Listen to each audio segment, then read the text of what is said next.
today, magluluto po tayo ng tahong. Ito po yung sa panahog natin, luya, sibuyas.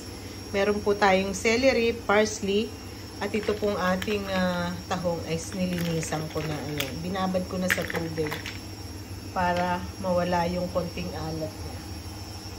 Igasan na po natin. Lagay na natin yung luya. Lagay na rin natin yung parsley, sama-sama na yan.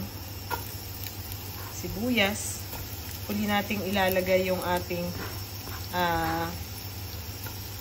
persil o yung parsley. Saglit lang po lutuin ng tahong mga 6 minutes lang po yan. Kasi pag in-overcook nyo po yan, hindi na yan masarap. Liliit yung kanyang laman. Lalagay ako ng konting butter. Hintayin lang po nating mamula. Ayan, okay na po yan.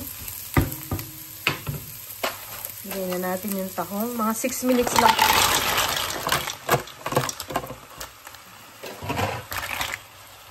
Lagyan na natin sa ibabaw itong parsley. Lagyan nyo lang paminta. So, hintayin lang natin yung 6 minutes. Ang tataba, oh. Ang laki nun yung ang taba.